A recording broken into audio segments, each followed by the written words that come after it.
Hi everyone, welcome to tonight's webinar about how to learn languages by yourself. I'm really excited that you took time out of your busy lives, busy schedules, and that you came here possibly live. And those of you who could not attend live, then hi from the replay.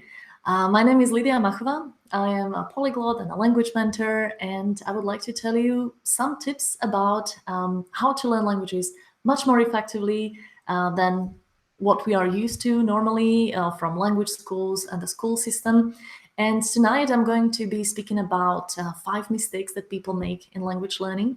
And also we'll mention the school system quite a lot because I would like to explain my point of view of the school method and why we keep attending school courses or lessons after lessons at school and then later language schools or universities, and still we don't speak the language well for some reason.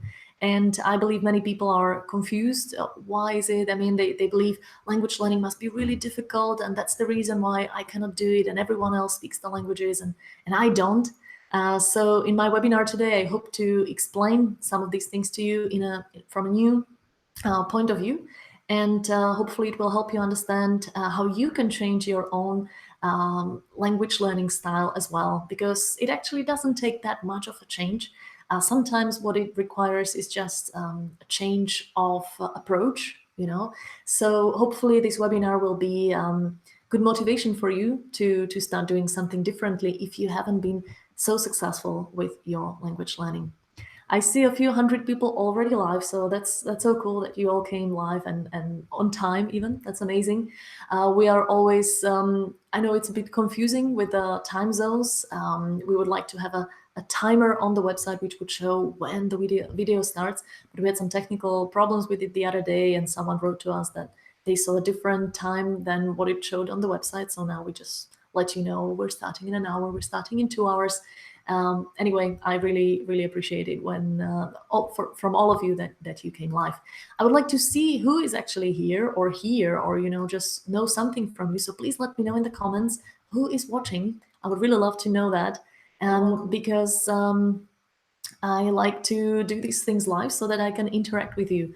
And if you have any questions, I will be really happy to answer them throughout this webinar today.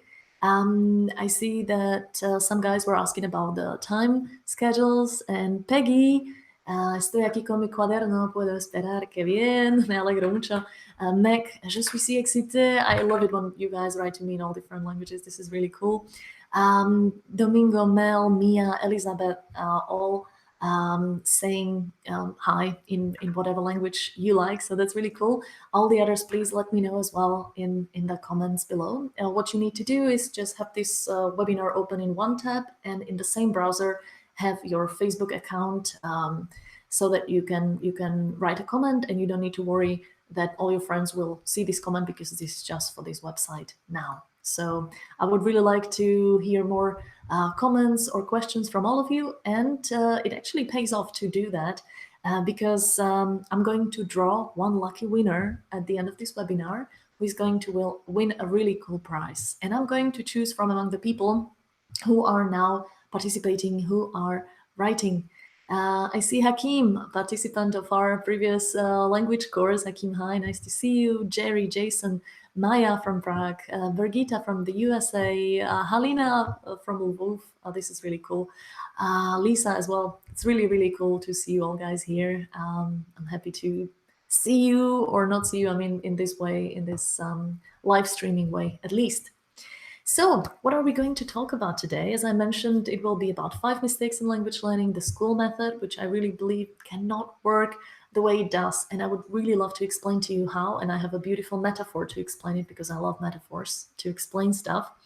We will talk about the fear of speaking, because so many people would like to learn a language and they know they should speak, but they are just so terrified of speaking, right? I know this problem very well.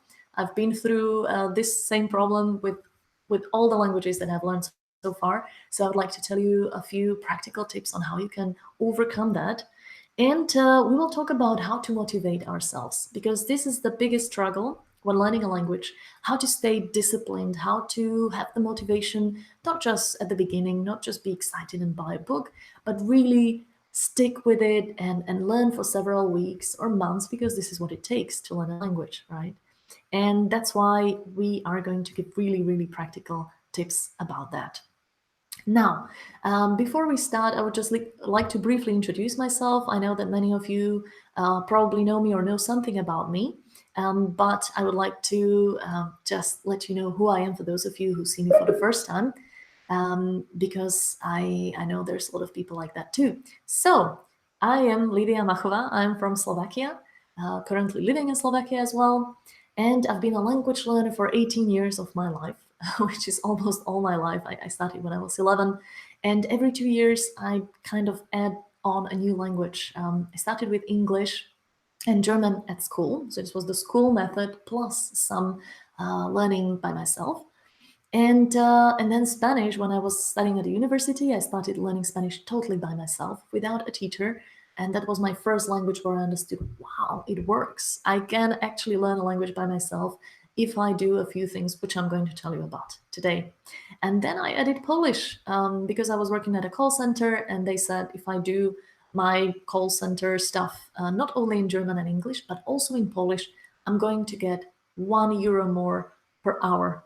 And that, me being a student, that was a really cool motivation, which helped me get going and learn Polish, a cool language, which I really like.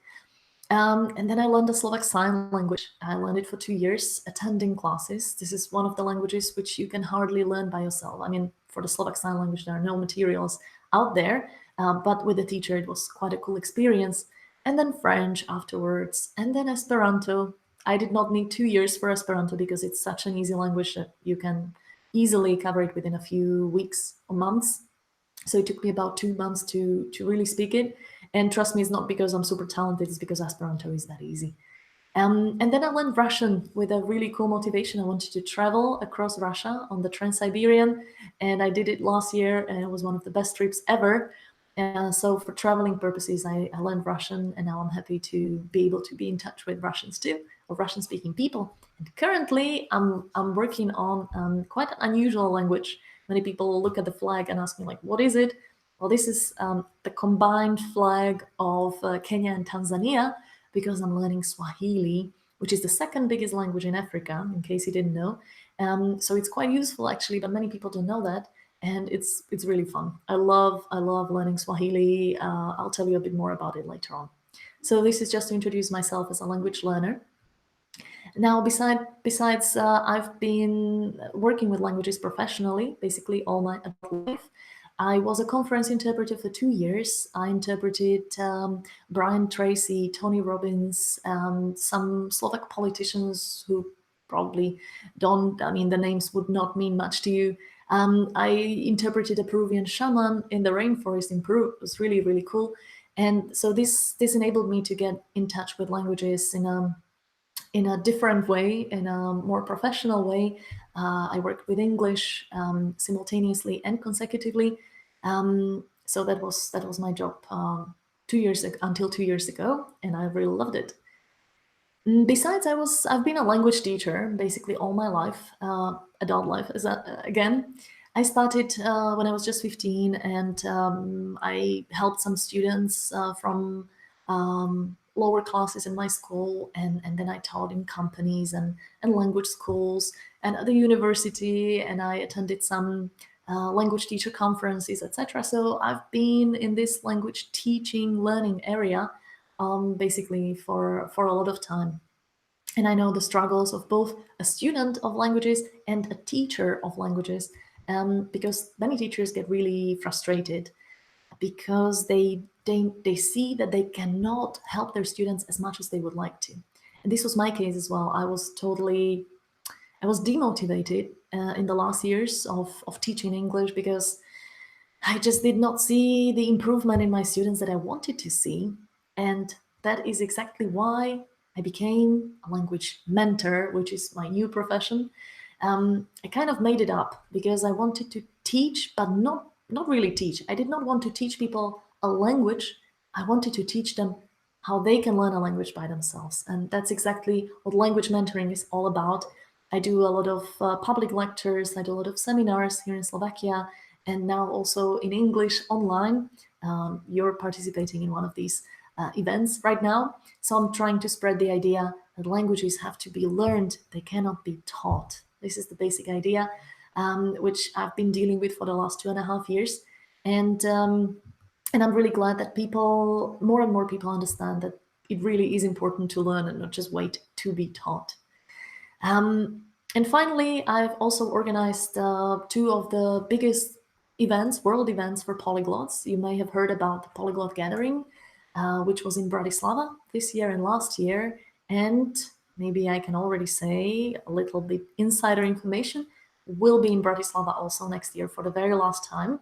So I was the main organizer of these two events, and we had more than 540 people here for 5 days, speaking a whole bunch of languages, more than 120 of them. It was actually a pretty cool event. But with this, I just want to let you know that I am in touch with other polyglots as well. These people in the picture, I'm sure you know some of them. Luca Lampariello, Benny Lewis, Steve Kaufman, Richard Simcott, maybe. They're good friends of mine, and we like to exchange ideas about language learning. So when I say something about language learning, it does not necessarily just come from my own experience, but also experience of many, many other polyglots out there. So this is a brief introduction. Again, I would just like to welcome anyone else who joined us a bit later, and thank you for joining us live. Feel free to write any comments below this video during the whole webinar. My lovely assistants are writing it all down for me so that I don't miss any important questions. I hope to be able to answer all of them by the end of the webinar.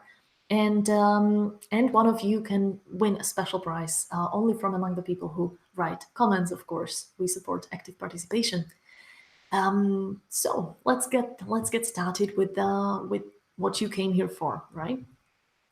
I would like to start with a quick explanation of our explanation, like my way of seeing what language learning is about in my point of view. It's let me see. I don't want you to see the mouse. Okay.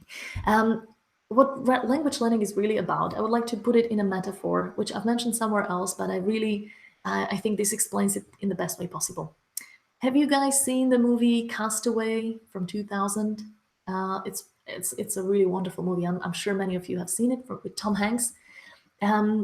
Just a brief plot: he is left stranded on an island. He's the only survivor of a plane crash, and is caught on this island. And he wants to get away, but he cannot, because he builds a simple raft and tries it, and he rows against the waves. But he always struggles with the last wave, which is the farthest one from the island. And this final wave always turns him around, and he hurts himself, and he just cannot get to the open ocean because of that big wave, right? And he's actually quite successful overcoming the smaller waves at the beginning, but the last one always gets him. And I love this movie, but it also makes me think about language learning. I think this is a really cool metaphor for language learning, because learning a language is like being on this island and trying to get away on the wide ocean. And when you try to overcome the small waves at the beginning, that's pretty easy, right? Like you have the determination, the waves are not too big, so you go on, you learn, and you get better at it, right? And you get further from the island, meaning you learn more of the language. But then the bigger waves come. And if you don't keep rowing at your full force with the bigger waves, they are going to drag you back towards the island, and you're never going to get out of it. And this is exactly what many language learners are caught in for many years. They try to overcome those waves, but they are not rowing well enough or strongly enough. Maybe they make a little break, a little pause, and then they just don't, they are just always on the island, never get further away from it. What we need to do, however, is to really row systematically. Forget about everything else, just concentrate on this one task and get over that last wave.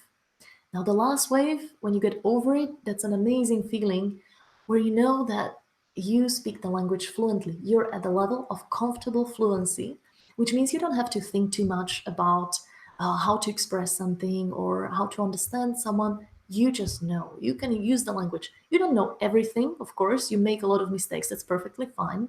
but you feel comfortable using it, and other people feel comfortable speaking with you in that language. Do you know that feeling in any foreign language? It's amazing, right? It's totally worth all the trouble, all the work that preceded overcoming the last wave. And this is what we should try to achieve when learning a language. We should get away from the middle waves and the big waves region and overcome that final wave. And that takes a lot of energy. Okay, it's not easy. I always say that learning a language is simple, but it's not easy, meaning that the principles are actually not that difficult, and we're going to explain them today very, very simply. But it's not easy because you have to put a lot of energy into it. Language learning will never be a matter of just reading one book, or I don't know, doing something like really, really simple for 2 weeks or something. Okay, it requires more energy, more time from us, but then it pays off because we get over that last wave, and we have the language. We don't lose it. Many people ask me, how do you keep those languages? Do you work with them every day? By far not. Okay, I haven't spoken Russian in about a year now, because I did not have any opportunity. But I know I have not lost the language, because once I get in touch with a Russian native speaker, it takes me a few hours to get back to the level because I'm already across the big wave. So this is a metaphor I wanted to explain because I'm going to refer to it later on when explaining more stuff about language learning. Now, let's talk about why the school system of teaching languages does not work, and it will never work, in my opinion. And I would like to explain it to you with another metaphor. I really like metaphors. So let's imagine that when you start learning a language, when you don't speak any of it, your knowledge of it is like a blank sheet of paper. Okay, imagine a white piece of paper. And what you're trying to achieve is have the paper all, let's say blue, okay? Just a nice color. So we're trying to get from here to here, meaning we are trying to put all these words and vocabulary on this paper so that we understand and we know them. And then all these blue dots and words and grammar points and just parts of the language make up a beautiful paper like this, which is colorful. Now, what the school system does, the school system achieves the same thing, but in a different way than what polyglots do. So the school system is about cutting the piece of paper into little squares. And you will, in your school or language program, you will color one square after another in like little details. So imagine that this little square is the present tense. Okay, everybody starts with the present tense. At school, we are trying to learn like all the definition about it and all the little, I don't know, exceptions. And once we have colored it, putting a lot of energy into it, we take a test. Okay, present tense is done. We move on to the next square, which is the past simple, let's say. Okay, and then we go through the irregular verbs, and we try to learn all the irregular verbs with this old-fashioned way of learning, the 3 columns like speak, spoke, spoken, do, did, done, have, had, and we try to memorize them like a little poem. And I believe this school system is just terrible for language learning, to be honest, because what happens is that after a few even years of learning the language, what you end up with is part of the paper being maybe pretty colored, like you are quite sure of your present tenses, maybe quite sure of your regular verbs, but you have no clue about all these things out there in the language which you have not had yet in the lessons. I mean, when I was attending a course way back at school, I remember asking my teacher how to say something. I don't know. I asked her. I asked her about the past conditional. I saw it in a book, and I said, "Excuse me, what is this? If I had known, I would have called you." And the teacher said, like, "Oh, don't worry about it. We'll have it later. Like, you don't need to worry about it now. This is not the subject matter of this year. Like, we'll have it in 1 year or in 2 years." And she did tell me what it means, but she did not really support me in discovering it in more details. And I understood what a big difference this is to how polyglots do it. And I'll explain to you how that works in a second. So this is the school method, right? They show you a little bit of something, and I'm just not speaking about grammar. This applies to vocabulary as well. So you start with the colors and the days of the week, and I don't know, then you have a topic of shopping, so you color everything about shopping, right? And then you move on to the next topic and you take them one piece after another. But you totally ignore all the rest of the language which is out there and you're just not using it. Now, how I believe it should be done and how I've seen polyglots do it and how I've been doing it myself is that I take this piece of paper and I put little dots on it. I discover the language as it is, and I learn, let's say with grammar, I learn something from the present tense today, maybe something from the future tense tomorrow, and then something about maybe one or two irregular verbs, and then again something from even a past conditional, if I'm interested in that and it occurs in the text, I learn it, okay? And then I learn some more irregular verbs, etc. And these little dots turn into bigger dots because I start connecting the dots. And with the words I start to make little phrases. Or maybe with irregular verbs, I learn more and more of them, and I start to use them more and more in my speaking, in my output, and this language is starting to make sense for me. While I keep discovering, naturally exploring the language, I'm basically coloring the whole white paper and turning it into a pretty blue paper.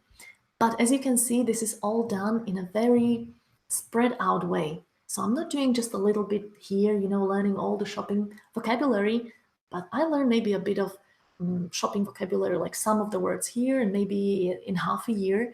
And my brain puts it all together and understands the language in a much shorter time. So when you compare these two approaches, the school method and this natural exploration method, I hope you understand what I mean by it. Basically, what the school method does is they cut the language into very regular parts and they cover it step by step. But I believe language should be explored in a more natural way, where you see a bit of this and a bit of that, and maybe you learn a really advanced point of think about grammar or think like some words, some vocabulary. Maybe you learn it in the first week, but you put these little dots together, and then after a few months, you have a beautifully colored piece of paper and you understand.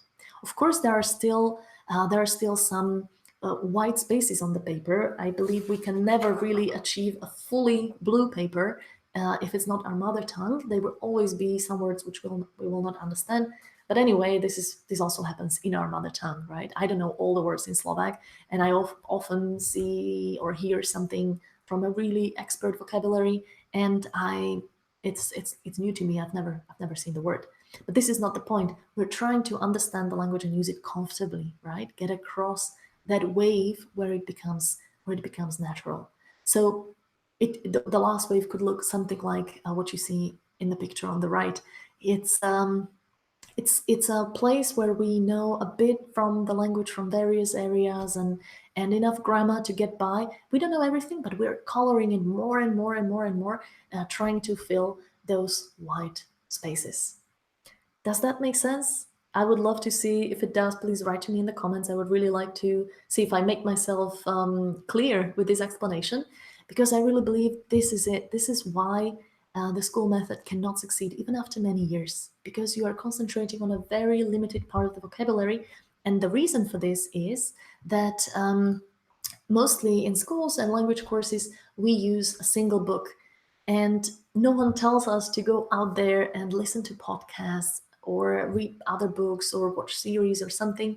We tend to think that we are not on that level yet, and we wait until we get to that level. But this is not the point. We should do it completely differently and try to be in touch with language as much as possible. And that's when we can color the paper in a very natural way with random words that we find that we are interested in, not that the textbook gives us, but those that we pick. And I believe this makes much more sense and is much more efficient in the end. So that much for the school method. If you have any questions, please let me know. I will be happy to answer them in a while. Now, let's talk about some mistakes in language learning. I like to mention these. I always take them from a different perspective, but it actually all boils down to the same thing. We'll get to that. So, mistake number one is I want to learn French, Spanish, German, Korean, whatever, so I'll sign up for a language course. For many people, this is the only solution. This is the only thing they are willing to take, the only thing they know they can do. They don't realize how much they can learn themselves, especially today with the internet, with so many resources out there. I mean, it made perfect sense in the past, right? When you wanted to learn, and there was a course in your town, and like where else would you learn it? You needed to find a person who speaks the language who could teach you the language, right? But not today. Today we have the internet. We have so many resources for free available out there, for like totally easily accessible. And that's why a language course is not anymore the only option. And even if it is an option, or for those of you who like language courses, because I believe it's a good way to learn if it suits you, if you like it. I don't have anything against language courses in general. But the important thing is, if it's the only thing you do, if you don't do anything in between those lessons, it's not going to help you much. The language course will help you keep in the middle range of the waves, right? Like you will not be getting back to the island. You will still be maybe stagnating or going a little bit forward away from the island. But the language course by itself, in my opinion, will never be enough to get over that big wave. You need to do something more for that. You need to find ways how you can be in touch with the language by yourself. So that's the mistake number one. Mistake number two is people say they will practice speaking, again, German, Russian, put whatever language you like in those brackets, when they are fluent, which means when, like at the moment when they get fluent. And this is totally absurd. This doesn't exist, okay? If you want to speak a language, you really need to get through the process of speaking it. And this process is very painful, okay? And everybody feels like an idiot at the beginning. Let's be honest about it. I've been in this situation with every single language I've learned. And I'm going through it with Swahili again, starting from scratch on this little island, going through those first waves at the beginning, because there's no other way. There's no other way to speak a language fluently, only to really put yourself there and speak. So don't wait until you are fluent. Okay, this really, I mean, if you think about it, it cannot happen. But yet we somehow expect it because it's so outside of our comfort zone that it's easier for us to say, I'll wait a little bit more and I'll read books or something else. But I will not speak. I will start speaking when I'm fluent. So this mistake basically means that you should start practicing speaking now. I believe personally that if you're starting to learn a language, I personally wait 2-3 months before I start speaking. So I don't go from day one. There are approaches out there are people, polyglots out there who like that, and that's perfectly fine if that suits them. I myself like to have a bit more input at the beginning, collect some words, some vocabulary, maybe understand the language a little bit, how it works, the basic grammar structures. So for 3 months, I learn every day for about an hour, and then I start speaking.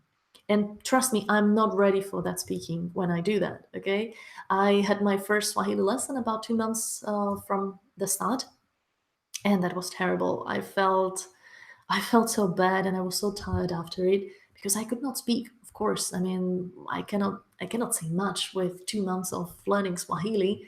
But I found a teacher with whom I have a common language. That's English, and we practice. And whenever I want to say something, I just say it in English, and he translates it for me, and I repeat it, and he writes it down for me. This, for me, is the best way to learn with a tutor, with someone to practice with.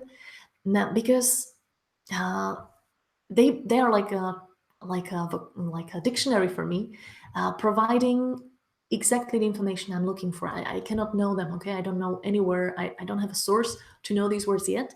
But because we speak about them in the conversation, it's about my life and his life. I'm trying to ask questions, and he asks me questions. I find what is the vocabulary that I need. What are the little dots that I want to learn, and maybe some of them will be super advanced, but I want to use them now in this at this point. So I ask my teacher, and he tells me. So this is what my lessons look like at the beginning, and I'm telling you honestly that it's a painful process. It's not easy because you really need to put yourself out there, get out of your comfort zone, and just do it, even though you don't feel comfortable doing it. But it's totally worth the effort, because you see progress in your speaking with every single lesson. It's really amazing. But you have to start speaking. Speaking is really, really crucial. So if this is your case, then remember, this is a mistake in language learning, and you should practice now and not when you are fluent, because you will never be fluent without those painful lessons and hours of speaking. Let's get to mistake number 3. I will use this method because it worked for my friend. I'm sure you have friends who have used very interesting methods in their language learning, and I'm sure it's worked wonderfully for them. Um, but it does not necessarily have to be the right method for you. Okay, and also that also applies to books. I have a friend who was struggling to learn English, and she told me, I don't know what to do. I've been trying to learn with this book that I have at home, and I asked her about the book, and she said, I had it from a previous language course, so I said, when I already have it at home, why not use it? And I asked her, do you like the book? Is it good? She's like, yeah, it's a bit boring, and it's actually all in English, so I don't really understand the grammar explanations. So I told her, like, why do you work with this book? I mean, a book that you could work with costs like what, 10 euros or 15 euros.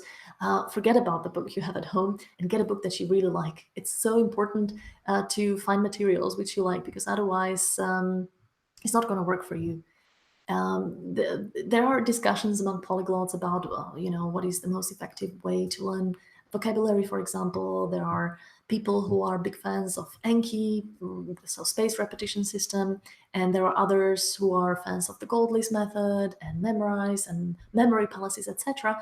And the question is not really which of them is the most effective. The question is which of them suits you, because you have to try out these methods and see if it works out for you. And if it doesn't, don't even spend time trying to figure out why, or what are the brain processes in it or something. Just try to pick another method. This is what works best, in my opinion. So you don't need to worry too much if your friend's method don't work out for you. Just go and look for something else, and that applies to books, resources, podcasts, whatever out there. Mistake number 4 is getting super excited. I will learn 15 new words every day. Yay. Um, Many of us have this boost of energy and motivation where we suddenly want to learn, and we create this crazy plan, which sounds doable in the first 2 or 3 days. But then we realize that what we actually forgot is that we should not only learn new words, but we should revise. That means going back to the things we learned yesterday and 2 days ago and 4 days ago, etc. Because otherwise we will not remember them in long term. And this is just how the brain works. And we know it since the 19th century, when philosopher Ebbinghaus figured it out. And it's called the forgetting curve, or Ebbinghaus curve. I'm sure many of you are very familiar with it. Basically says, if you look at the, let me show you. You see my mouse now, right? So this is the first time when we learn something. Let's say we learn those 50 words, okay? You can learn them. I mean, there are techniques out there. I don't doubt that any of you can learn 50 words on any day if you apply the right techniques. Now you learn it, and if you just let it go, it starts getting down, and you start forgetting and forgetting and forgetting. And after a few days, you remember 20-30%, and it just, you keep forgetting less slowly. At the beginning you forget really, really fast. I mean, after 18 minutes, this chart says, there are different charts with different theories. This one says after 18 minutes you only remember about half of what you learned. So we forget pretty quickly. But the good thing is that if we revise, if we get back to that material, this is basically how we put the curve back up. And then if you look what happens after just one revision, we forget less quickly. Okay, it's slower. So now after 7 days, we don't remember, let's say, 33%, but now we remember 60%, just because we got back to that material once. And if you do this several more times in a few days, this is called spaced repetition, right? If you do it, let's say in 2 days, or then 7 days, and then 2 weeks, etc., you jog your memory and you will keep forgetting less slowly. And this is amazing. It really works. I mean, this is what so many methods out there are based on, including the mentioned Anki or even the Gold List method. They all follow this principle of spaced repetition. And it basically means that if you have a crazy plan of learning, I don't know how many words a day, don't forget that you also need to revise the old stuff. So my tip to you is to always spend more time revising the stuff from yesterday and 2 days ago and 1 week ago, more time with it than learning new stuff. So whenever I learn with, I use both of these methods, actually, Anki and Gold List. Whenever I learn with Anki, my revision always takes much more time, and I only take on about 3 to 5 new words a day. So I make my learning steady, and it doesn't turn crazy after a few days, because if it's 50 today, in 4 days it's 200 words, and revising all of them would be quite tricky. So revision is key. And finally, I want to speak Spanish or whatever language, so I'll play Duolingo. Now, I love Duolingo, okay? Don't get me wrong. I love this app. It's really cute. It's very playful. If you don't know it, it's really nice. You can download it for free. It's a very playful app, which enables you to be in touch with your target language for 5 or 10, 20 minutes a day by giving you little exercises, and you have to keep a streak. So it's very motivational because you have to do it every day. But some people, unfortunately, a lot of people out there, mistake this with language learning, or they think that this is the only thing they need in order to learn a language. And what is even worse, they think this is enough for them to speak the language. I saw a video out there where someone tested whether people who spend 2 weeks with Duolingo can have a conversation in French. And I watched it in disbelief. It's like, who even came up with that idea? I mean, that's such a nonsense to test something like that, because it could happen if you had 2 weeks of really intense speaking with a native speaker for at least an hour a day. Now, we could talk about some speaking after 2 weeks then, but not with 5 or 10 minutes of Duolingo. Duolingo is a cool way to be in touch with the language and play, in a playful way, but it does not get you to speak. Why? Because you are not speaking when working with Duolingo, okay? Now, there are people who take it to the extreme, and they spend 553 days with Duolingo, and they learn every day. This is from my friend Miro's Duolingo screen. I bet he probably has a bigger streak by now, and it's really nice to again keep in that wave area where you were, or maybe even moving a little bit forward, enlarging your vocabulary. That's all very cool, but language learning must be a little bit more complex, and you must practice the thing you want to be able to do. So if you want to speak, you need to practice speaking. We're basically getting to the same point again. So these are the 5 mistakes that I wanted to talk about. And what we get down to is that there are really 4 rules to succeed in language learning. I believe if you apply this to anything, you will succeed, to any method. Basically, this means you put together a few methods which you like, and you create your own learning method, your own learning system. And the first condition for all these methods is that you have fun when doing it. It doesn't mean that you are laughing all the time, or like it's the best activity in the world. I mean, for many people it is, but it doesn't have to be. It just means that you enjoy it a little bit. So if your friends' methods don't suit you, don't use them, and just figure out something else. There's so many possibilities out there that you can just keep trying until you find the one thing which you like.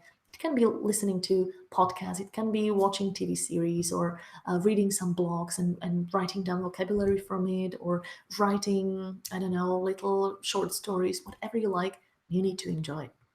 The second thing is intensive contact. This is one thing that many people really don't realize. Going to a language course twice a week, not enough. not enough, it's not intensive enough. What you need is learn every day. And this is true for whomever, I mean, whatever polyglot you meet. You ask them how often they learn a language. Maybe, you know, they have some, of course, less active and more active periods, but if they learned a language within a year or two, they most probably were in touch with the language every day in little bits and pieces. But remember, the forgetting curve, we forget the stuff that we learned, so we need to jog the memory as often as possible so that we keep the information in our long-term memory, get across that final wave. So we need to work with the language a lot. Now, the best way to do it is to use effective methods. And if you don't know what they are, I suggest you follow polyglots. That means people who have succeeded with several languages. They probably know how to learn languages well. And I suggest that you follow many of them and pick some methods that that you like, because if you just copy someone's learning system, it may not be exactly your way of learning. So I always think it's best to combine. I personally combine methods all the time. I haven't learned two of my languages in the same way. And even learning Swahili, I change the combination of methods every 2 or 3 months just to keep it more fun.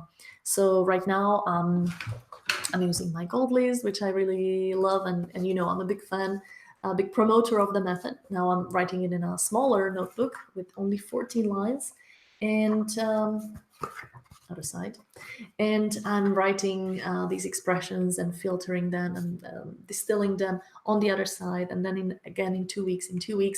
If you haven't heard about the method and you're wondering, then if you go to my website languagementoring.com, there is a big picture of me presenting 3 videos for free, and I explain the method in much detail in the video. So feel free to sign up, and you'll get the videos. So I like Goldlist now, but before I was using just Anki. Now I'm combining Goldlist and Anki. Maybe in 3 months I will just be using Goldlist. I don't know. I like to play around a little with these methods so that I keep it more fun. And finally, you need a system for this, because it's just so difficult to learn a language if you don't have any plan, if you don't have any system in it, and if you don't know what you're doing, if you depend on your everyday decision whether or not you're going to learn the language.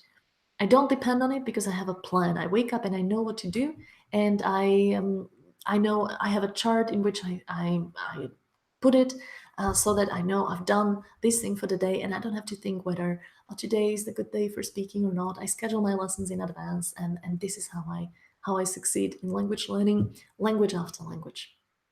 So these are my tips. And before we continue in the webinar and I tell you about how to overcome the fear of speaking and some motivational tips, I would like to check out whether there are some comments out there and maybe answer some of them so that we don't have all of them at the end, okay? Okay, Veronica is asking what I would suggest when learning 2 or more languages at the same time. That's a very popular question, Veronica. And my suggestion is don't do that. And it's like being on 2 boats at the same time, trying to row on both sides, trying to get across that wave. It is possible, but it just requires twice as much energy from you. And I believe language learning works best if you succeed very, very quickly, if you see your improvement. I think this is so important to succeed in language learning, to see your own progress. And you only do it if you put all your free time that you have. Let's say you have 2 hours a day and you wanted to spend 1 hour with German and 1 hour with English, I don't know. If you put 2 hours into German, you're going to get there so much faster. It will be incredibly more efficient to do it for German first, and then maybe in half a year concentrate on your English. So I always recommend to people to learn 1 language at the same time. If you need to learn 2 because your life situation or university classes or something, I suggest you put 80% of your energy into 1 language and 20 to the other, and maybe you swap after some time. Jana is asking whether have learning Esperanto helped you in learning any other the other languages such as Italian, Spanish, or French? Of course. Esperanto, by the way, helps you to learn any language in general. It's really, it's almost magical, but there is actually quite a good explanation why it works. Esperanto is the easiest language in the world. It has perfectly regular grammar, no exceptions. I mean, if you hate irregular verbs, if you hate articles, genders, learn Esperanto. Nothing like that is in there, and yet you can express everything you want to in that language. It totally helps you, and especially with Italian, Spanish, or French, because a lot of the vocabulary is from Romance languages. So if you speak any of these languages, Esperanto is like super easy. And if you learn Esperanto first, all the other languages will be easier for you too. Małgorzata is asking how to improve speaking without a teacher. Is it possible? I suppose this question was asked before I explained this last part, because it's totally possible. You, of course, you need someone to speak to. Okay, you can do it by yourself. The method is called self-talk, and it's a perfectly legitimate method to use too. I like to use it at the beginning when I'm not maybe comfortable enough speaking with another person and I want to practice a little bit. But you can speak by yourself, and then you can find someone that you speak to, and it doesn't need to be a teacher. I mean, who is a teacher? I suppose what you mean is someone who is, certified or is really good at the language and corrects all your mistakes, right? Well, first of all, many teachers don't really do that. I know a lot of people who attended classes with native speakers. They were paying a lot of money for them. They did not really bother to correct those mistakes. Second of all, if the teacher does it, often they do it in a very intrusive way while you are speaking, telling you all these things that are wrong, not writing it down for you, which doesn't really help you much. So a teacher is not much help in that case. What I believe is the best way is that the teacher, tutor, language partner, call them whatever you like, writes down the mistakes for you and gives you the output after the lesson, and you work with that output afterwards. Because if you don't, it's just practicing, and you can do it perfectly well by yourself, right? So yes, it's totally possible. Okay, let's see, one more question and we continue in the webinar and then get back to the other questions. Katerina is asking, how do you organize a trip to a country to practice the language you are learning? Do you join local people in events? That's a cool question, and I would love to give you tips about that. What I do is I totally use any channels to connect to local people. Meetup.com is a really cool website where you find events of locals and for internationals to join. So check out whether that place where you're going has some meetup events. And Couchsurfing is my favorite website to find travel buddies or hosts that I stay with. I've been using Couchsurfing for a few years, both hosting and couch surfing, meaning I travel to other people's places and I stay at their home and I become part of their life. This is the best thing ever, because I see, how they, with whom they meet after work, and what they shop, what they do shopping for. It's really really amazing.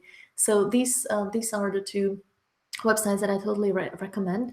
And yes, it's best to be with the locals, because if you many people, if they want to be in contact with the language, they again sign up for these organized study courses, in, let's say, for English learners in London or in Malta or somewhere else. They're usually quite pricey, and they do not put you in contact with the locals a lot. What I suggest is going maybe for a program which lets you live with the locals. This, I believe, is the best experience, but you can easily do it also by yourself. Today, with the internet, it's not that difficult if you overcome maybe that fear of the unknown, and yeah, just get a bit out of your comfort zone. Okay, let's continue, and I see some other amazing questions here, and I will answer them soon. So please feel free to keep writing any comments and questions that you have. Okay, let's continue. Now, how to overcome the fear of speaking. This is a very good topic, I believe. And this picture of the cat is my favorite to show how people feel inside when they are supposed to start speaking the foreign language, which they are not comfortable yet with. And this is how all of us feel, right? I feel like that. I've felt like this with every single language. I think someone asked here whether it shouldn't be easier with every language I learn. Yeah, Lou asked the question. Combination with what you already know, phonetics, yes. And that's exactly why I'm learning Swahili. I did not want it easier. I wanted a completely new experience of learning a language. And of course, it helps if the languages are similar, right? I mean, two Romance languages, two Slavic languages, two Germanic languages, it always helps. But still, the fear of speaking, I believe, is there. And you feel unsure of the output, right? Maybe you understand a lot, but to really say things, to know them actively, now that's a whole different story. And that's why I have a few tips for you how you can overcome that fear of speaking. And of course, this all basically comes back to you need to speak. You need to speak a lot. So the tips are actually about how you can make this possible, how you can make it happen. So what you need first is make a decision that you are going to really work on your speaking skills, and you will not wait. Mistake number 2, I think, wait until the moment when you speak the language well. You will start speaking now because you've been learning the language for some time and you really need to start practicing. I believe that speaking is the single best activity that gets you to knowing a language well, to speak in a language well. Um, because I mean, you can make more how to say it? You can make the fastest progress if you concentrate your efforts on speaking. If you only want to do one activity in language learning, then go for speaking. It's really the best and the fastest way to learn a language. So first of all, you need to decide, I'm going to do it. Okay, it's very important because if you don't make the decision innerly, nothing's going to help. No courses, no teachers. Second of all, you need to choose your method. Who will you be speaking with? Now, I'm showing you a picture of two of my students who followed my advice and just met in order to practice French. And they're both Slovaks, and they're both intermediate, upper intermediate, and they do not worry that they don't have a teacher to correct their mistakes. They want to practice a lot.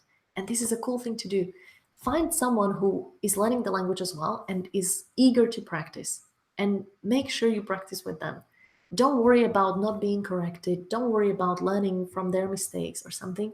What is much more important here is the hours of output, of speaking practice that you put out there. This is the thing that will help you much more than any corrections from a teacher. I mean, those are useful too, of course, but the most important purpose of these sessions is to speak a lot. The third thing is make a plan. If you want to speak regularly, decide when and how often you're going to do it. I suggest for a start, if you are super busy and you have not been practicing speaking, make it once a week. Okay, for a start, that's better than nothing. Or maybe twice a week would be even better. You know, if you're a bit more ambitious, if you're super ambitious, you know, you can speak every day. But of course, it's a bit trickier to plan it. Make sure you put it in your calendar. Make a reminder or something. Agree with this person before you finish the previous lesson. This is quite important. Don't finish the lesson saying, okay, well, I'll write to you when I have time and we can have another session. I mean, say this if you don't want to meet the person again and you don't want it to be awkward. That's a cool way how to finish that meeting and get rid of them. But if you want to really practice with that person, with that language partner, then agree. I mean, open your calendars and say, okay, Thursday at 2 at the same place. Yeah, totally. Let's meet. So make a real plan, put it in your calendar so that you don't have to decide. Again, this mental energy to have to decide whether I want to learn today or not is terrible. It kills so many good plans. Now think about some possible topics. I have 2 websites for you, which I find really cool. ESLdiscussions.com has a huge list of topics. You click on them and you have like 10 questions for student A, 10 questions for student B, and you can just talk your hearts out. You can talk for hours about these topics. So pick any topic and just just start speaking. You don't need to. Of course, at the beginning, I would suggest you talk about your lives and you introduce each other, etc. But then it becomes boring after some time, so you need some topics, right? And I believe this website is really cool for that. I also like conversationstarters.com/generatorphp. I put the URL at the top of the screen, and the picture is from there. It gives you a random question. And for example, if you could give one piece of advice to the whole world, what would it be? Now, this is an advanced question because, it has some conditional in it, but it's actually very simple. And even people on a beginner level are able to answer this question because you can answer in any way you like. What I like to do with my Swahili teacher is I ask him to give me a random question from this website. He reads it in Swahili so that I practice whether I can understand or not. Often I don't understand 2 or 3 words, so he needs to explain to me, and we spend time with this question, but that's okay. It's part of the learning process. And then I answer the question in Swahili, and he corrects my mistakes. Again, this is quite simple, a simple question in its content, because you can adapt it to whatever you are able to say in your language. That's what we should do, especially in the beginner phases of learning a language. And finally, make use of those mistakes. I always make sure that my teacher writes down the phrases that I did not know or I made a mistake in. He's awesome because he does it automatically. I don't have to keep reminding him. But if I have a new teacher, like if I had some teachers for Russian, for example, I kept asking them at the beginning, like, could you please write it down? Please note it down for me. It's better for me because for it takes too much energy for me to write it down. I'm concentrating on trying to finish the sentence and put this all together. So the teacher is there to help you. So I ask them to put it in an Excel sheet or a Google spreadsheet, and then I always put it into my Enki, or I create flashcards like this and really process it in some ways. This is so important because if you just keep speaking, you will be steady on those ways, but you will not really move forward. You want to learn from your own mistakes. I believe this is the easiest way to learn a language, and the cheapest way, and the most efficient way. So just find a systematic way how to process that vocabulary. Doesn't have to be after every single lesson. Maybe once a month you collect all those things and put them into your vocabulary learning system. But it's really, really important that you do. Okay. Now we get to the final part of our webinar, and I would like to share 5 methods with you to motivate yourself. Because as we said, speaking and motivation, I believe, are the 2 biggest problems in language learning. And I think there are some really cool ways how to motivate yourself so that you don't give up as autodidact, as a person learning by themselves. I think this is the hardest thing about learning a language, to really keep at your plan and not give up after a few days or weeks. And this is the hardest thing because it takes a lot of self-discipline, right? But there are ways to help us with that, and I would like to share 5 of them with you. Now, the first thing is you can keep a learning diary. I love this way, especially if it's handwritten, especially if it hangs above your desk or bed or somewhere where you see it quite a lot. This is a plan to learn Italian by my ex-student and now assistant, Alexandra. And I love how colorful she made it. And you see, every day she did something. It's just fascinating to see that she was so active. And I can totally imagine her, I don't know, on the 23rd of that month, whatever month that was, thinking, oh, I'm a little tired, maybe I shouldn't learn today. And then she sees the learning diary and she goes like, no, I will not have a blank day here. I definitely want to make sure I put something in there, right? And so she did her goal list and flashcards and watched a YouTube video. Pretty cool. So learning diary can help a lot. You can keep it, it can be in an app, it can be in an Excel sheet or just a piece of paper, but just make sure you see somewhere that you've been doing something for your language every day. The second tip is you can make regular reminders. I gave you a picture of a post-it on a computer. This is one way to do it. A second way to do it is just using your phone, some apps, some reminders that are there.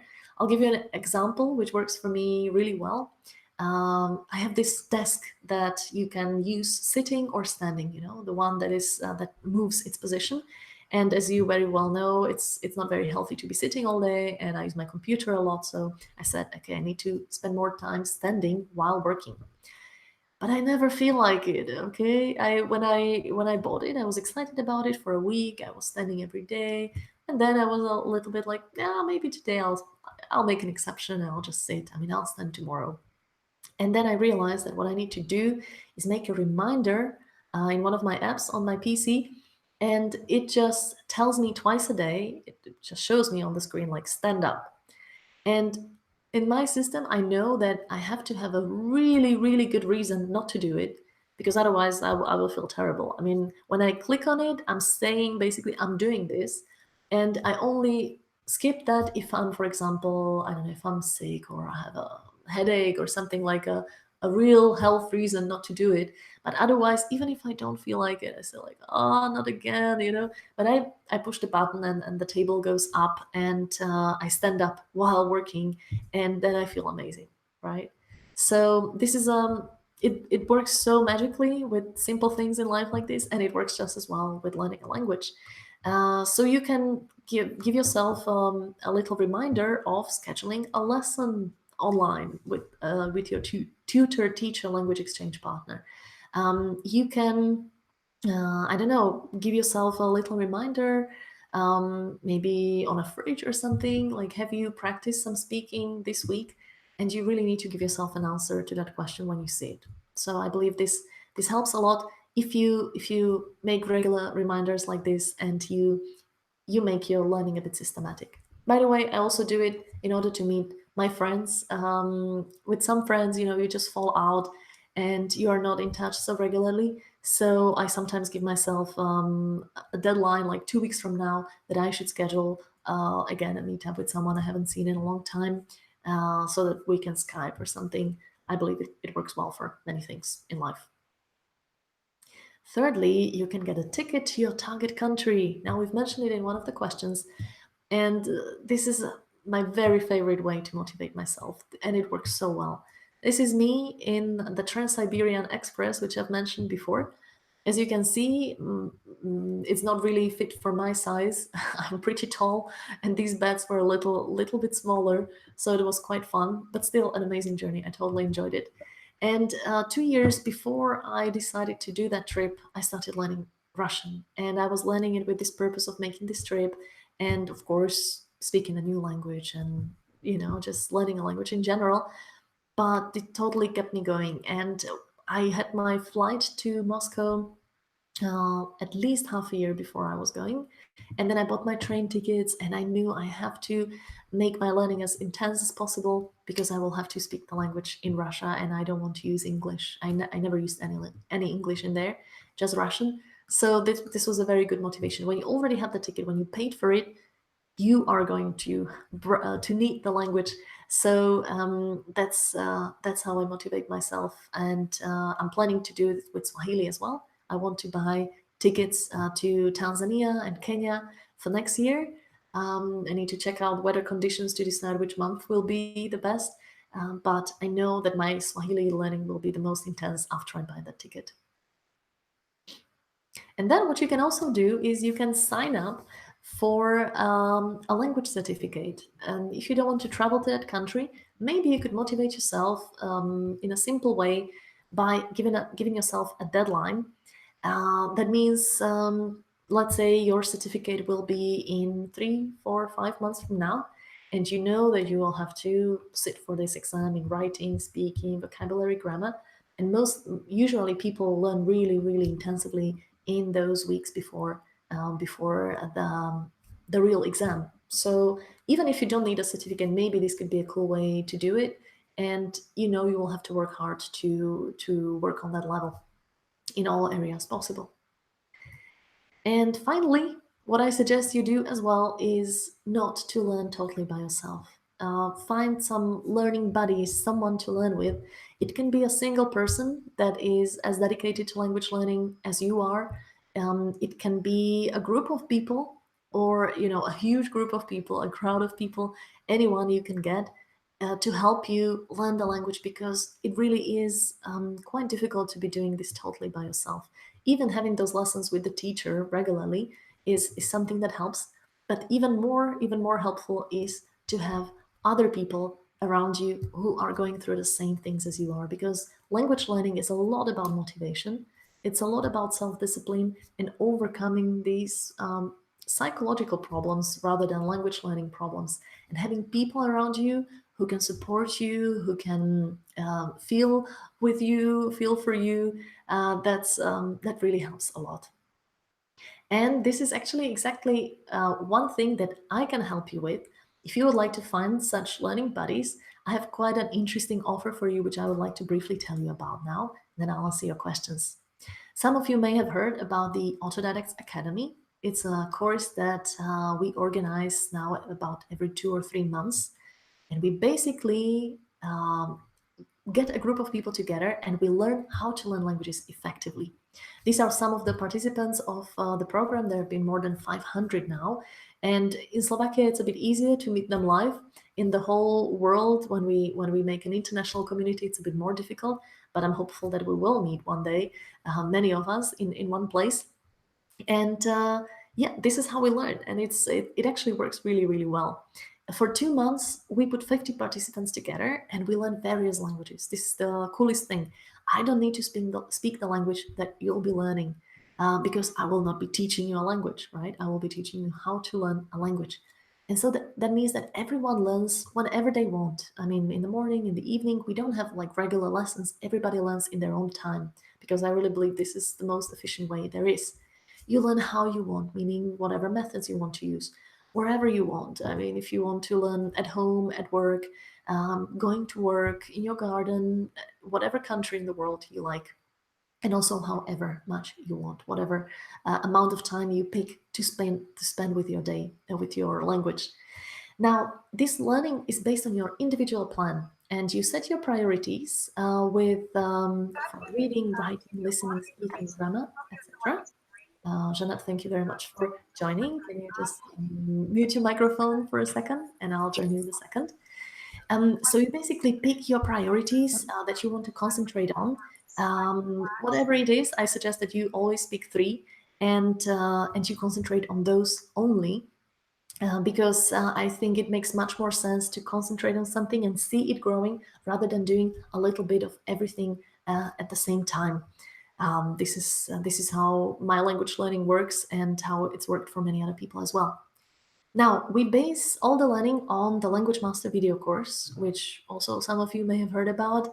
It's basically my know-how put together in a very clear, organized form of 9 different modules, where there are videos of me explaining all these methods that I've been using to learn the 9 languages, and you pick whatever you like. So you listen to all these possibilities out there, and you decide to watch series, or you decide to speak to your friends or to other participants of the academy. You decide to work with the Gold List method or use Anki. You make your own plan. We don't prescribe anything. We suggest, we make some suggestions, but you pick the methods that you like. And what is really cool about this, we make it really systematic, because this is the most motivating thing. We all have our own individual charts where we write down what we did every day, basically every week, and it all adds up to a certain amount of time spent with it. So we have a plan, and then every week we try to keep the plan. And at one glance, you know exactly how much you were working on your language, because you see a beautiful chart like this. As you can see, the first column is the plan, and then the preparatory week, and then week 1, week 2, etc. And when you look at the legend below, like grammar, listening, speaking, you see how much the person did of each of them. So if you say you want to improve your speaking, we'd better see it in the chart. Otherwise, we'll remind you about that. We have a cool motivational system, how we reward those active ones who are fulfilling their plan, and try to push a little bit those who are a bit hesitant about keeping their plans. We also have a really cool Facebook community where we share what we're doing, and it's amazing, really. It's so much fun. This community of 50 people gets to really know each other, and we share our struggles. Like Martina, for example, was reading Harry Potter in a pool on her holiday. She was so excited about learning French during the academy that she just couldn't help it. It was her favorite activity. Or Irving was doing his homework, learning Russian, and writing down some words. It's really, really nice to share all these little things together and see how we are all doing. We support each other a lot. And then if speaking is one of your biggest struggles, then this is good news for you as well, because we put a lot of emphasis on speaking, and we really try to push people away from their comfort zone and to speak as much as they possibly can. And I would like to show you some interesting statistics from the first academy. The average time spent by speaking was 20.4 hours per participant in those 8 weeks, which means 2.5 hours a week, which is amazing. And it was just speaking. They spend much more time with the language doing other activities. So this is how well this motivation works. Speaking of statistics, let me share some more with you. In those 2.5 years that we've been doing this, we've had 12 academies altogether, only one for the international community, but 11 other academies in Slovakia, where we realized what are the best ways that work for people, how to motivate them, how to give them the best know-how. We have had more than 500 people now from really all walks of life, from all possible countries, learning all possible languages, as many as 22 of them. And altogether, I said they spend 2.5 hours speaking a week. Now imagine they spend up to 9.1 hour a week on average, okay, per participant. This is per participant learning the language. I mean, imagine 9 hours a week. That means more than an hour every day, and let's say 2 hours at the weekends, right? And it's so amazing because then you can really feel a progress in your language learning. This is when the language learning really happens. Not if you do it just a little bit, like rowing across those little waves, but really going into it fully and learning and spending time with the language. This is how it works. And the cool thing is that almost everyone is able to adopt these methods, and we only have like not even 10% dropout rate of our participants, which means that when someone signs up, we have methods to push them and really learn and keep to their plan. Because of course, only people sign up who understand that they need to work on the language, and not those who expect some miraculous method, miraculous teacher to teach them the language. So this is how the academy works. And if you would like to be a part of this cool community, we are starting a new academy now in October, on the 8th of October. And those of you who watch this webinar have quite a unique chance to be part of it, because we only have 25 spots available in the next academy. 25 have already been taken by previous members of the academy and those who know my language course, my video course, Language Master. Now, if you would like to do this, I would just briefly sum up what it means for you. You get lifetime access to the Language Master video course, so it stays with you forever. You can use all the bonuses. You can get back to it with another language later on, in 1 year, 2 years, whenever you like. You get 2 months of very systematic learning, because we put a lot of emphasis on system. You get an accountability sheet where you get to write all these things, and it's really it's very elaborate, and it shows you all these cool statistics. It shows you how much of your plan you've fulfilled so much. So it's really, really motivational. We will have 4 live webinars where you can speak with me in a small group of people. You can share whatever you would like. You can ask whatever you would like. A very supportive Facebook community, which is really the heart of the whole whole program. You have my support, the support of a language mentor, meaning an experienced language learner. I've probably been through the problems that you will be going through. And if I cannot advise you, if it's something specific to a language, I will always happily contact my polyglot friends so that we figure this out together. You get new videos every week so that your motivation is really up to the top level, and weekly tasks and competitions. So it's very playful. I mean, language learning is turned into a game, and we're trying to collect points by putting as much energy into it as possible. And if you complete it successfully, you get a PDF certificate from us where we show you how much time you spend with the language, and you're certified by Language Mentoring as a successful autodidact. And why the Academy is, I believe, really honestly, why it's worth it, it's because you will learn to learn any language by yourself. So you can use it today for German or Spanish, and use it next year for French or Esperanto or Polish or any other language out there. You'll learn about really a lot of interesting methods. The Language Master itself has more than 30 methods, and we apply them in practice and test new ones in the Academy and share what we've learned. You'll get a flow of motivation for your learning. So these 2 months will really start your learning so that you can continue afterwards. We have changed the approach to language learning to a lot of people.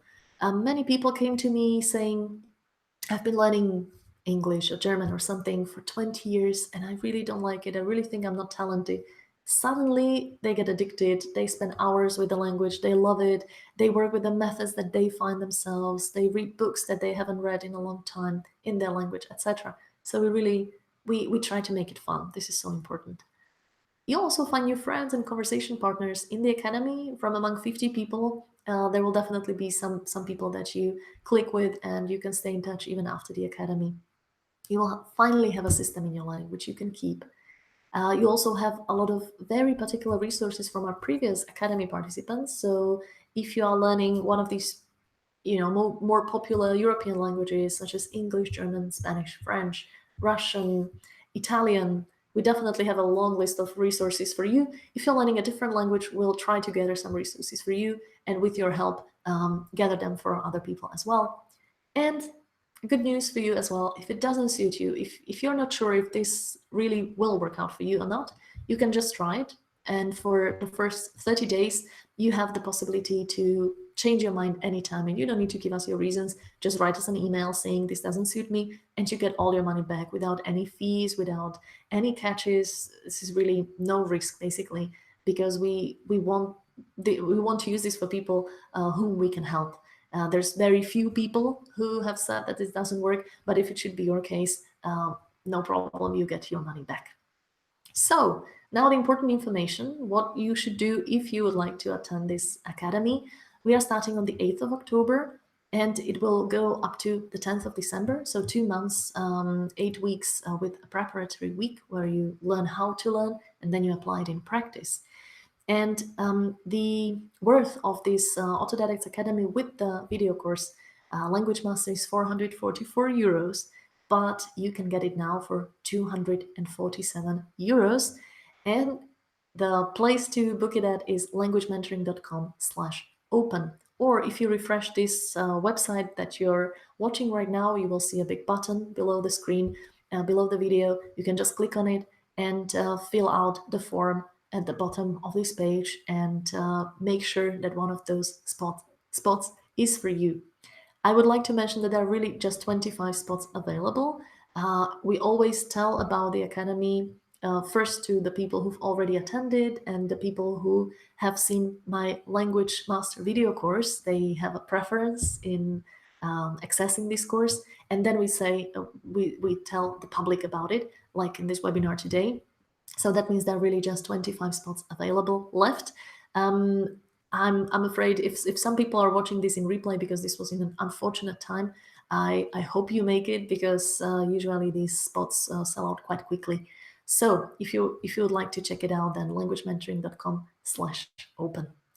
And now, before I give the floor to Jeanette and my other guests, whom I would like to invite now to join us as well in the webinar, I would just like to show you how some of our attendants feel about the Academy. First, you can just read these testimonials out there.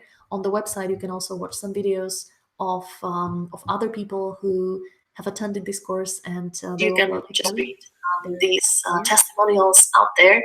On the website, you can also watch some videos of other people. Yeah, now we see here. I hear myself. Okay, thank you. So let me see. These were the testimonials if you were reading them. Basically, many people have overcome the barrier that they struggled with for a long time, just as Martina says. It really changes the way of learning for many people, just as Julie says. Irving made a really great progress in his Russian learning, and is going to continue with us in the next academy. So I'm sure that the language learning will get to a whole new level after a few weeks of this system of learning. And they all seem to love it very much. And I'm really glad that Jeanette and Stacy agreed to join me in my webinar today to also tell you their personal experience about it live. So Stacy, Jeanette, welcome. Thank you very much for joining us. Now, Stacy's microphone is on, so I'll ask you first. Hi, Stacy. Can you hear me? Yes, I can hear you. Perfect. And I will put on these headphones because I don't want to hear the echo, or I don't want you to hear the echo because of my microphone. So let me see if I can hear you again. Hello? Say something? Yes, perfect. Thank you very much. So, Stacy, can you tell us what language you are learning and what you are working with in the academy? So I'm learning German, and I joined the academy during the summer, and I started learning German. I was basically very beginner. And I decided at the end of the first academy, I learned so much, I'm joining it again. Yes, and we're very happy to have you again, because you're always so full of energy, full of positive motivation also for the others, which is amazing. What is your motivation to learn German? Well, I just decided during the summer I wanted to learn it because my husband is from Germany, and we go to Germany basically every summer. And I would like not to just sit there for hours not understanding a word. I would like to start participating in the conversation. Right. But also, my new goal is to become, in a couple of years, fluent enough in German to get certified to teach it in the high schools, because they're starting to add German as the language, Very as good. the language in the high schools. And we should probably mention that you are a language teacher already with another language, right? So I that teach people. English for adults, and I teach online Spanish. Very good. So adding German would be a great thing for your work life as well, not just your private life. So how did your language learning look like? What was it like to Well, for Spanish, I took Spanish for, just to take it in college. And it was basically how you learn a typical language. You go to class twice a week for an hour and maybe do your homework, and that was it. And that is how I learned. And 20 years later, I use my Spanish and I can speak comfortably, but I am not fluent. I have many problems understanding everyday expressions, especially with my friends from Colombia. And I am not fluent at all. Yeah. After 20 years of speaking Spanish, I can teach it. I can teach grammar. I can explain everyday, the basic things. But as to speak comfortably fluently in Spanish, no, I cannot. Yeah. And what did you do in the summer to maybe to change that? Or what were the methods that you used to improve? I mean, you were mostly working on your German, right? Correct. Yes, I'm academy. putting Spanish on hold. I do use it at school because a lot of my students are from different Spanish countries, so I do keep that alive. But mostly focusing on German. With the tips that you have given us, I do the YouTube videos. I found a little German series that I've been watching. I do that every day, and I listen to podcasts. I do when I'm driving to work. It does take me about 45 minutes to get to work, so I do listen to podcasts. And vocabulary, I do Brainscape for vocabulary. My husband, I speak with him, and I have an italki tutor that I do once a week. Wonderful. I like that you tell us you don't have to study for hours and hours. You can do it for 20 minutes in a day, and however many days a week you would like to do it, and it is effective. Yeah, if you make sure it's systematic and regular, right? Not Correct. just here and there. How was it for you to speak German to your husband? I mean, this is probably a situation for many people. It was very hard because at first he was correcting me at every turn, and then I gave him the advice that you had given us, speak, let me speak for a couple of minutes, and then after, I'm finished saying what I have to say, then you can give me the corrections. And then I usually write down what I have to correct, and then I apply it later on. But it's very effective that way. He's more patient with me now. He actually stops and listens to me, and then he can give me feedback. Very good. I also often recommend to people, if they're living with someone in a household and they would like to practice the language, it's best not to decide to only speak that language from now on. I suppose that can worsen the relationship in many ways, because communication is more difficult. So what I suggest is have a special place, for example, or a special time when that practicing happens. For example, when we are driving in the car, when we are, I don't know, having breakfast or dinner together, and just switch the language then, right? Give me that advice during the summer, because at first I was struggling to find a good time to speak German. And then you had said, oh, find that special time. And we do that at the end of the day. We're outside. We have a beautiful yard, and he's drinking his German beer. I'm drinking my water or wine, and 20 minutes, and it's fun. Yeah, it's fun because you make it enjoyable, right? Also with this being in a nice environment, having a nice drink, a nice time together. That's what it should be about, right? Most definitely. Cool. Stacy, would you say that you have learned something completely new in the academy? I mean, you've been working with languages. Basically, you are quite an experienced language learner. Is there anything that you think was new to you or useful in any way? That you can do it by yourself. I mean, I've always thought that I had to go to a class, and before I joined this academy, I was trying to look for a German class at the university to practice speaking, and there was one, but they would not accept me because I was basic level. So I always thought you had to join a class, and that's not the case. You can learn by yourself if you have a system. I have my system now from the advice you have given me, and it's working. And I'm actually starting to enforce this in my English classes for my adults. They have to be accountable for their language learning. I tell them, you're not going to be able to learn 2 hours a week just in this class. I'm not a magician. And so they have their accountability sheets. You know, they write it down on a paper or on a calendar, and they have to show it to me every 2 weeks. And Nice. I think they find it more exciting too, that they can learn, you know, by themselves. And so that's what I've learned from this, that you can learn by yourself. There's so many resources, and it's not complicated. And I've learned that from you. Thank you Thank you very very much, much, Stacey. Stacey. I'm I'm really really glad glad that you that you put put it it like like this. this. I hear I hear myself myself in in an an echo. echo. If If you have you any have headphones available. Yes, I do. Okay. But anyway, thank you so much for now. Please feel free to stay in the webinar, but if you could just mute your microphone for a second. And I would like to ask Jeanette about her experience learning languages with us. Okay. Hi. Hey, good connection. We can hear you clearly without echo. So can you briefly introduce yourself? Sure. I'm Jeanette. I participated in the last academy over the summer studying Italian, and really, really learned a lot. I think I really stretched my language quite a bit, and just really happy. Okay, so can you tell us a bit more about your Italian learning over the summer? What methods did you like most, and what was your system like? Well, I adopted 3 priorities. First, vocabulary, and then reading and listening together, and speaking. And I had different goals for each of those priorities, but my overall target was about half an hour, 6 days a week.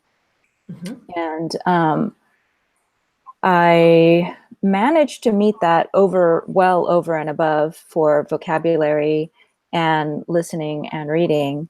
The speaking was a little difficult. I did a lot of self-talk, but occasionally I would have an opportunity to speak with someone, whether through italki or in person. I went to a meetup and spent 2 hours speaking Italian with a table full of people and was overwhelmed, but managed to not completely drown. So those weren't, the speaking wasn't consistent across the days or across the weeks, but I would get a lot of it at some points and a little bit at other points. That's, I mean, this having it perfectly systematic and regular is something that I think we all struggle with, and it's a process which we need to make sure we go through and try to improve all the time, right? Including me in my language learning, because it's the most difficult thing. But at least you got some speaking practice, as you say, in larger and smaller parts. What do you think was the best thing about language learning for you? Did you get anything new? I know you have quite some experience with language learning and language learning communities as well. Yeah, I think what I got, the biggest thing I got out of the academy was freedom, in terms of not always second guessing myself. Am I doing the right things? Am I focusing on the right things? Am I doing too much of this and not enough of that? Exactly what kind of things are there? Am I missing something? And I think through the Language Master and Academy, I learned the larger categories of language learning that we can think about, and that I was putting a lot of time into 1 or 2 of those areas and not so much in other areas. And so I was shortchanging my my broader experience. And so I think in learning that, and also how we focus on certain priorities for a period of time, and then later, when that period of time is over, we can change it, or if it's not working, we can change it. And I think that's where I learned some freedom, that I'm not trapped into, okay, I have to do this until the bitter end, even if I'm not enjoying it. And I think that gave me a lot of freedom in controlling and guiding what I was focused on and doing for my language learning. I think that was the biggest thing. That's great, because that's exactly one of the most important things that we are trying to give people, like to help to offer the support to autodidacts who maybe don't have that much experience learning the language by themselves. They don't know whether they're doing something right, and to give them the support and the guidance, as you say. I remember myself asking myself those questions with the first languages I was learning. Is this really correct? Am I doing something right here, or am I totally wrong and I'm killing time, basically? So I guess I would have welcomed to have someone to ask all those questions while learning. So glad to Yeah, see that. I agree. Okay. And last question: who do you think this academy is good for? Who would you recommend it to? What type of people? Maybe what type of language learners? Well, I would say that if someone is interested in being taught a language and filling their heads with the language, that this is the wrong place. Right. If you are ready to be in charge of your own learning, to be accountable and to take control, and to be instrumental in your own language learning success, then this is the place to be, because you will be held accountable and you will be checked on, and you can't hide in the corner and expect to not get noticed, because you will get noticed and you will be called out. And I think also it's not a bad thing in that sense when you are joining a community of language learners, to be called out. And sometimes people have had issues, personal issues, health issues, and to just be checked on, to say, hey, are you okay? I think that's very motivating and very encouraging, because I think that gives those people with those challenges permission to take a step back and reassess and reprioritize what is important. And I think that that level of human support and care is really important as well. You don't feel like you're being pulled along against your will when things change. So I think if you're ready to dive in and learn and work hard for 2 months, this is exactly the place to be. Nice. Thank you. Thank you very much. I think you put it very nicely. And you said right that this is not for absolutely everybody, especially those who would like to have the language spoon-fed to them or something. This really requires some energy and some working. But those who would like to work on it, who have understood that this really is really the only way to learn a language well and to speak it well, like it requires some effort, and then they are of course welcome to join us. And just to explain what you mentioned by this being called out, it's not like you need to explain this publicly or something. We basically mean that we give very personal comments to your learning progress, and we also mention you in the webinar, how you're doing. If you're not doing well, we ask what's going on. We also write emails to those who are not fulfilling the tasks, so we try to help any way we can. Usually we are quite successful. People get dragged back to the course and start learning very, very actively again. Okay, Stacy, is there anything else you wanted to add that I did not ask you? Not really. Okay, cool. Well, ladies, thank you so much for joining us in this webinar. You can log off now and watch the rest of the webinar. Thank you so much for coming and telling everyone. And for those of you, just a quick reminder, if you would be interested in joining something like this, for questions, then we have 25 spots available for the next academy, the last one, until the end of this year.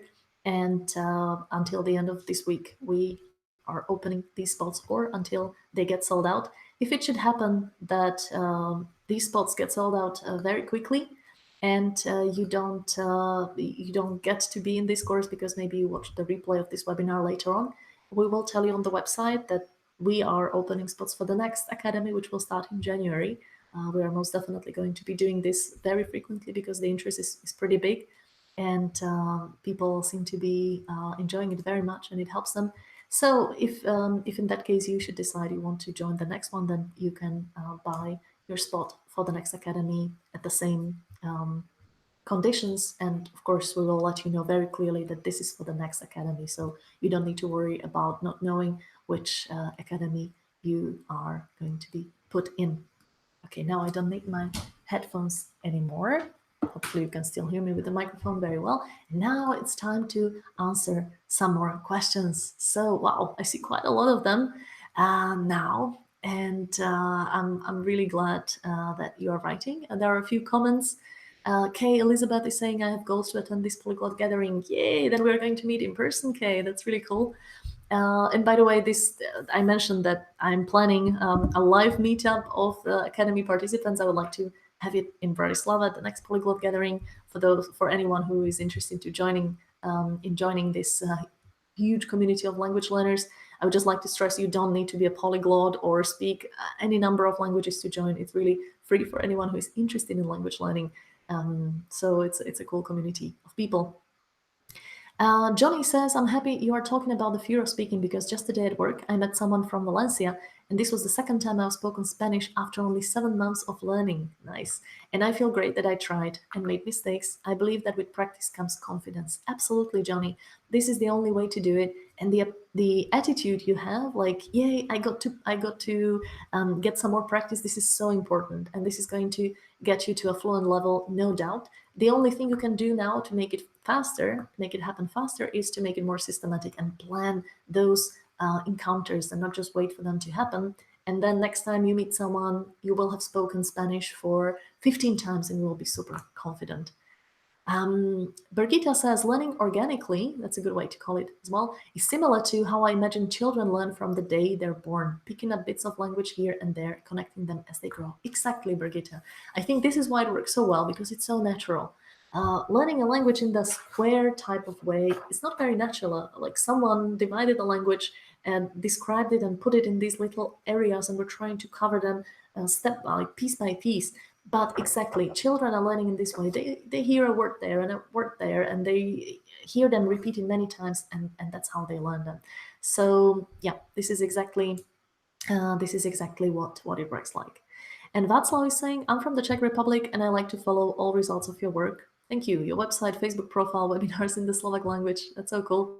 Happy to be watching your webinar in English too. Grateful for a big part of my English improving. Well, happy to help, Václav. I'm glad that my material can serve as language material as well for some people. That's cool. Let's get back to some questions now. Let me see.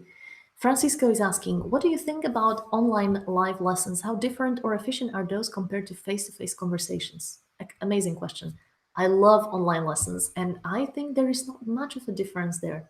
I know for some people it's a bit more intimidating to be doing this live because you have some internet connection problems. It's more stressful if you don't have experience with it. But my experience is if you try it once or twice, the fear is gone. And if you know, especially if you know the person, if you have met them more times, you feel more comfortable with them. So it's always a bit more stressful at the beginning, but you can easily get used to it. So that you know it's not all new to you. So I believe there is not really much of a difference. There are people who prefer the live meetups. Some people prefer the online ones. I believe it takes a lot of time to have online lessons because you can be working, doing whatever you want, and then 2 minutes before the lesson, you are ready and you get to your computer and have the lesson. Whereas if you have it live, you actually have to move somewhere and spend the time.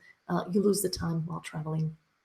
So if you would like to try it, you are afraid, just try it for once. I suggest a good website for that is italki. Many of you know it for sure.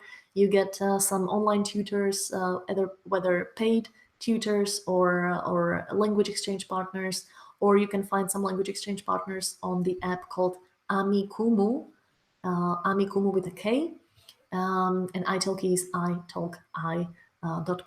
So these are two websites and app as well, which are quite good for that. Jason is asking, how does Autodidacts Academy match you up with someone to speak with? Well, Jason, we cannot guarantee it because we don't know what languages there will be. And if it happens that you're the only one speaking the language, we of course cannot guarantee you a language partner. But now we have basically our pool of academy participants is growing with every academy. And whenever that happens and we have someone who is learning language that someone else was learning, we always pair them up on Facebook. So at least we get them in touch and we support them in having online conversations as often as possible. Most often we have, so languages like Spanish, German, French, yeah, these are the languages. In the International Academy, it's more varied with the languages. In the Slovak Academy, it was a bit easier because most Slovaks are learning the same 4 or 5 languages. So we cannot guarantee it, unfortunately, but we of course try to get you in touch with other language learners out there. And the Language Master video course also recommends resources where you can find such people so that you can exchange a language with them, even if they're not part of the academy. Sigrid is asking, what has been the most challenging thing about learning Swahili?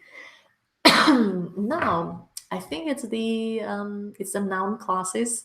I don't know if any of you know, but Swahili grammar is not that difficult, but it has a lot of noun classes, and each noun belongs to a certain class. There's about 8-10 of them. I'm not sure I know all of them yet. And depending on the class, everything in the sentence changes. So the pronoun, the verb, and the plural of the noun, etc., everything has to agree with the given class noun. And I found it quite intimidating at the beginning, but now I'm getting used to the most frequent words. I know that, this goes with li and this goes with wa, etc. So I'm getting there. But pronunciation is super easy. It's pronounced the way you see it. It's actually quite a nice language. A simple one. Okay, we had that question as well. Yana is asking, I have been learning Italian for 3 years and still want to learn Spanish at some point. I started to learn both of them 3 years ago, but the result was a big combination of both of them, a big mix, I suppose. Therefore, I went for Italian. How could I start studying Spanish again without mixing it with Italian? Okay, Yana, I have some bad news and some good news for you. The bad news is that you will most probably mistake Spanish and Italian whenever you will be learning them. But what I suggest, the good news is you can still do it, but what I suggest is make sure you get one of the languages really comfortable, strong, try to speak it fluently for several months so that you are really comfortable in it. It's like way across the last wave. And then you start learning Italian while using some Spanish in the process too. So what you can do is you can get a book of Italian written in Spanish, okay, and do some back translations, some translation exercises using both of those languages. Or you can write your vocabulary into whatever method you are using, translated not into your mother tongue, I don't know if you're Slovak, based on the name, but write it into the stronger language. And in this way, you will make sure that whatever you learn in the new language, you remember how to say it in the strong language. I would not suggest to go with both of them at the same time, at the same level. There are people out there who go for very similar languages, but I believe it leads to more problems than it helps. So that's why I would suggest you go for one language and then concentrate on the other one using the first one as well. Emma is asking, do you have some advice about the right time to get a certificate in a language? I don't think I'm ready. Feel kind of unsure about my knowledge. It's very tricky with these language certificates and language levels. I believe the whole system of, I don't know if you know the European certification system, the A1, A2, B1, B2, and then C1, C2. I think it's a pretty unfortunate system because many people believe that you need, it's divided into six parts, and many people feel that you need 1/6 of your energy to learn to get to A1 and the same amount to get to A2 and the same amount to get to B1. And I believe this is not true. Some people say you need as much time to get to the next level as you needed to get to that level. That means if you're at B1, in order to get to B2, which is, I believe, the best level to know, this is the comfortable fluency level, which is the last big wave and you feel comfortable using the language, you need as much time to get to B2 as you need it from 0 to B1, meaning all the time you spend learning up to B1, you need to double it in order to get to B2. And I know it's very tricky for an individual person to evaluate themselves. So what I suggest to you, Ella, is find some free online tests and do a lot of them, not just one, a lot of them, to practice your level or to test your level and see what they tell you. They will be very different, I believe. I don't quite know how these tests work, but or who makes them. Sometimes I've seen people with a certificate, allegedly a certificate of C1 level, and I believe they were on a B1 level. Like, they were really not able to have a normal conversation. They could not understand properly. They understood a lot of the language, but it was definitely not enough to feel comfortable in that language.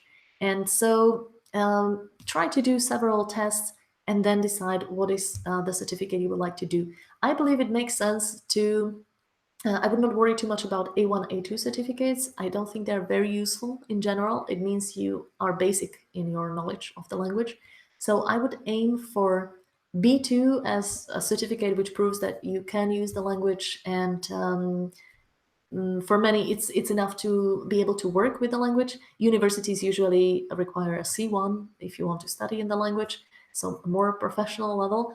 B1 is also okay if you want like your first certificate in the language, you want the first target to go towards. I hope I've answered your question. Got a little bit entangled in it. Okay, Tom says, how do you feel about learning a language through a language you have some proficiency in? So we are basically touching on the question with Spanish and Italian. I feel it's perfectly fine. Me personally, I'm using, I don't have my book here, I'm learning Swahili through French right now because there was no assimil book to use for Swahili besides French.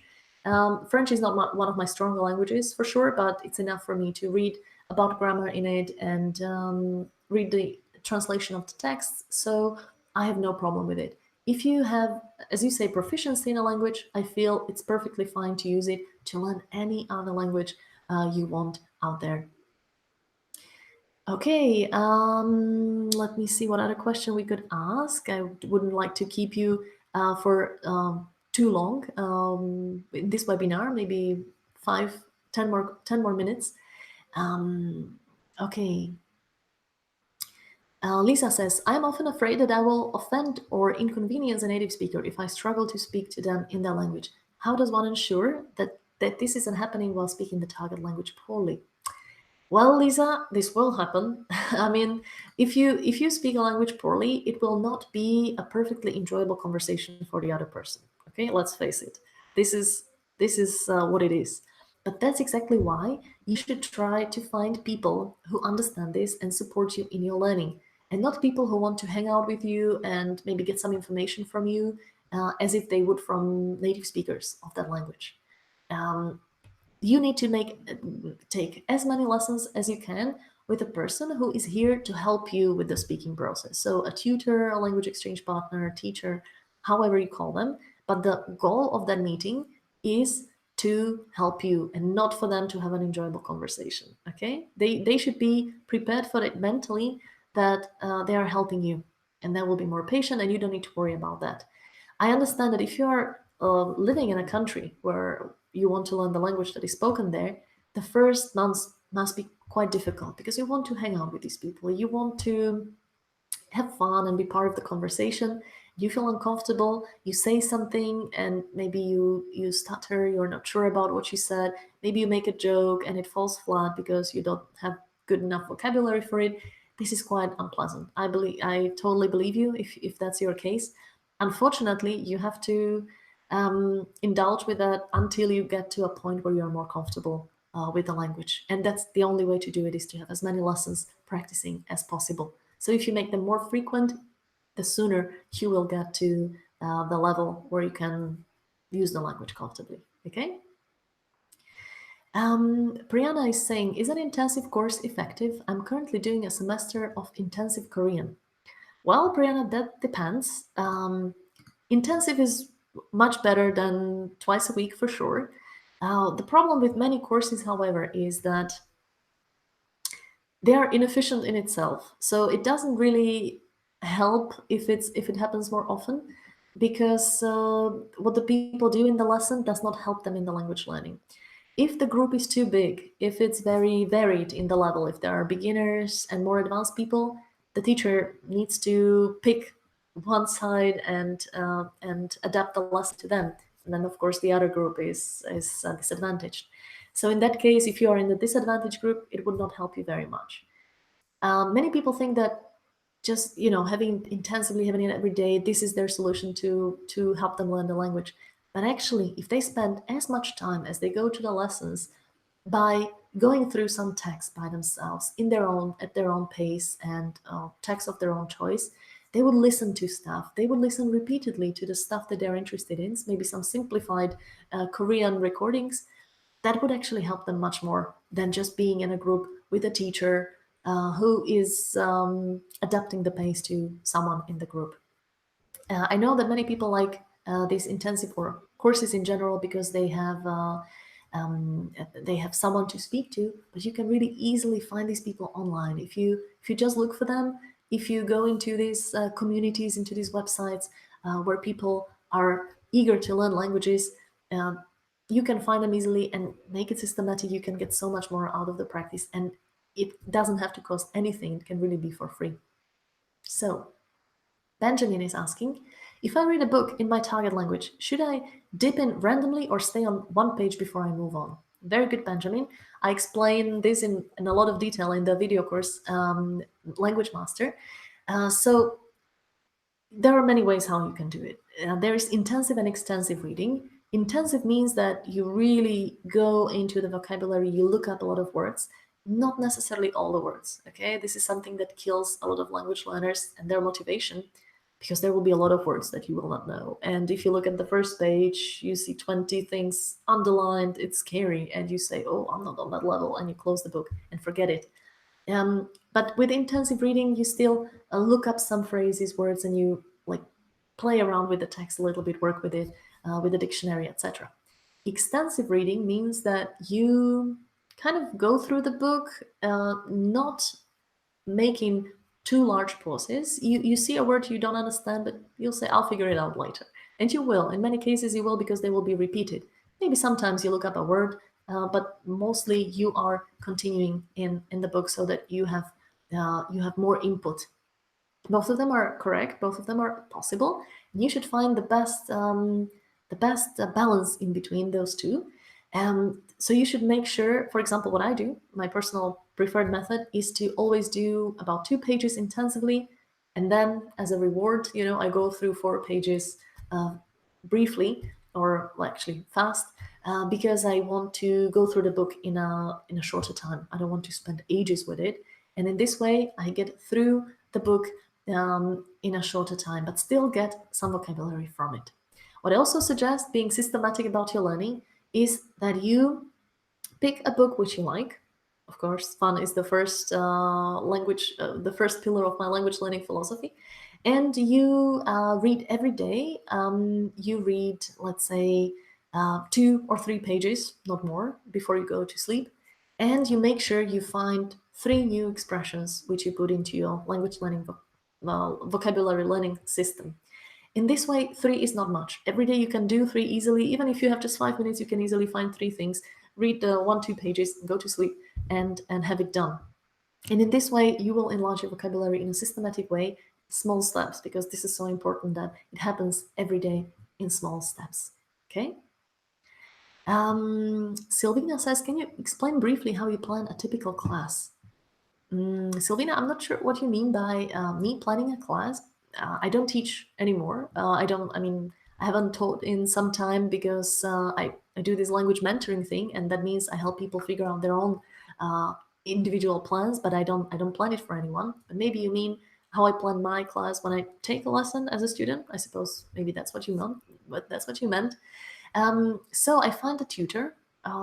Right now I'm using italki to find a tutor. For Swahili, I did not have many other options, really. I found someone who I saw that speaks English very well. so that I'm comfortable using my other language that I'm comfortable in. And then I basically explain to them what I would like to do. I want to have a conversation, and please correct my mistakes by writing into this Google Doc, and make sure you write everything down, what I say wrong or what you tell me. And this is what we do. Most of our conversation, most of our lesson is a conversation. I make sure I speak at least 70, maybe 80% of the lesson. I believe this is the most important thing, because this is what you're getting from a speaking session, not listening to the other person, but speaking yourself. And then after the lesson, I collect this vocabulary and work with it using Anki or Goldlist or something like that. And we speak about everyday life. I try to answer all the questions and give questions, always thinking how this conversation can continue. So not really what I want to communicate. So for example, if my teacher asks me, what did you do? What did you do today? And I don't have the vocabulary for the activities I did, I think of something. I mean, I make it up. It really doesn't matter that it's true. He's not asking me because he's interested, or he may be, but this is not the point. We are trying to use whatever vocabulary we have in order to practice. Okay, and last question maybe, and then let me see. Well, let's say 5 more minutes until 9. Okay, because you have so many cool questions I would like to keep answering. Graziana is asking, how do I memorize all the Russian cases? I always get a headache every time I try. Also, I can't seem to find a good grammar exercise book for beginners. Which one would you suggest? I'm afraid many people are looking for a good book for beginners in Russian. I mean, English speakers, or well, I have some suggestions for Slovak speakers. Unfortunately, that wouldn't help you much, Graziana. So how do you memorize the Russian cases? I know it's difficult. I know it's tricky, and it really gives people a headache. I totally understand that.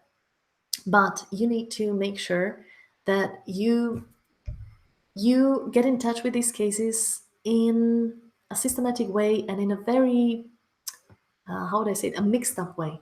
Okay, don't try to go through the nominative case for male nouns, with all the exercises. The best thing to do is to do a bit of everything and trying to do different exercises at the same time.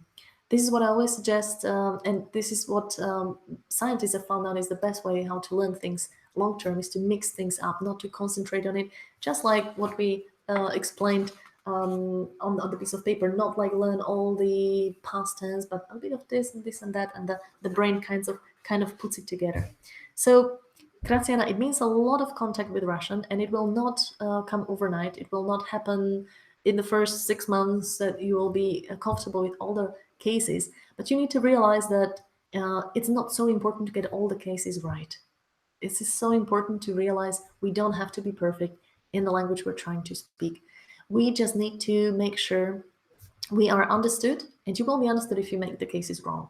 You also need to make sure you understand the other people, and you most probably, when you get more in touch with Russian, you will figure out what they're trying to say, even if you're not completely sure what the ending is. It will be very complicated, like to know all the Russian cases for all the nouns and all the exceptions. It's really a lot to learn. It's possible. I know a lot of people who are perfect in Russian. They are not Slavic speakers, and they manage to do it with a lot of input, just a lot of input. But just think about it this way: you don't have to get it all right. So try to speak, even if you are not sure. Try to guess.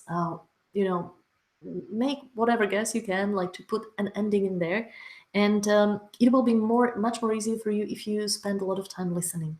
Listening is one activity which is so neglected in language learning, and I believe this helps so much in order to get the endings right, because you start to get a feeling for it. Some of these endings will be repeated so often that somehow you will, by intuition, feel this could be the right one, and you will not know it by grammar. You will not be able to explain it with a grammar rule, but you will feel it's the right one. So yeah, that's what I suggest: a lot of input, and being cool with the fact that you will not get all of them right, and you don't have to learn all of them actively as well. Okay, let me see. One last question. I think we make it before the end of this webinar.